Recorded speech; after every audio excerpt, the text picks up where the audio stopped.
Hi, everybody, and welcome to my presentation. My name is Amanda Alfar, and I'll be going through the final presentation for our Global Architecture and Design course, where I'll be discussing the architect Itsuko Hasegawa. Please enjoy.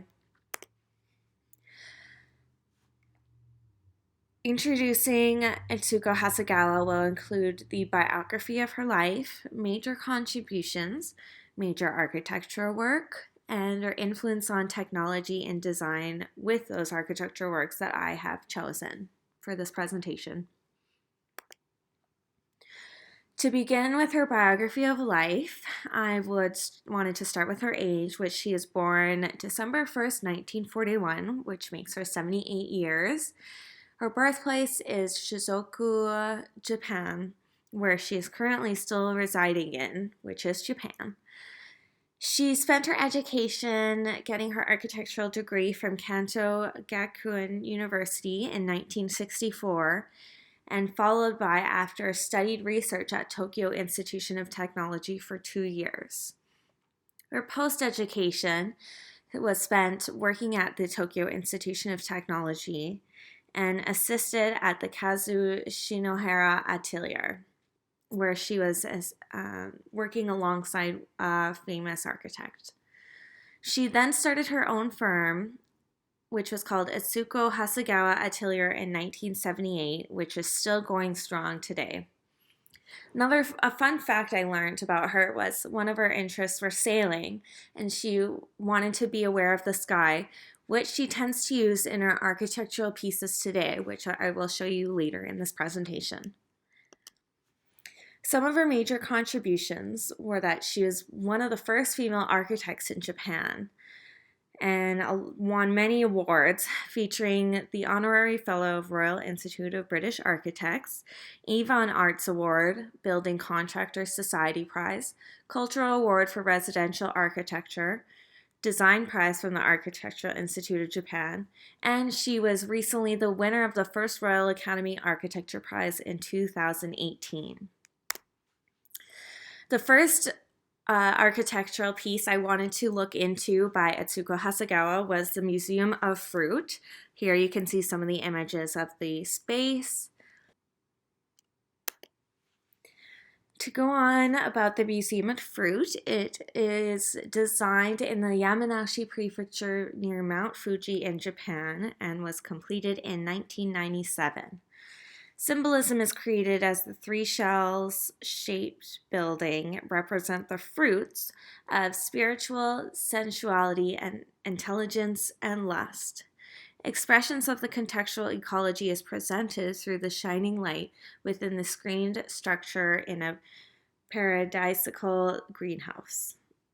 The building represents trees producing fruits of creativity and inspiration towards visitors to create a green environment in hopes of adding knowledge to the public of the fragility of our land.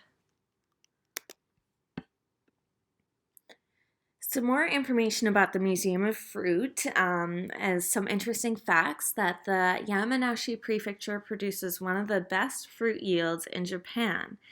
Museum goers can learn about the importance of the coexistence of plants and creatures and appreciate the natural beauty of fruit. Greenhouses help to keep all of the plants and fruits intact, and therefore the museum can be enjoyed all year long in Japan. The next architectural piece I wanted to discuss with you is the Shinandai Cultural Center. So here are a few images of the exterior of that piece.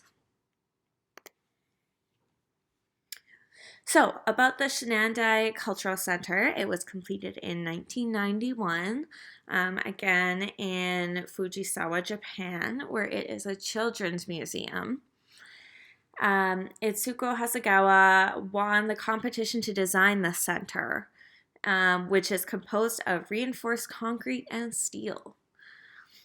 The architectural is shaped by the idea of children, community, and communication, where it hosts a science museum, a planetarium, and a local city office.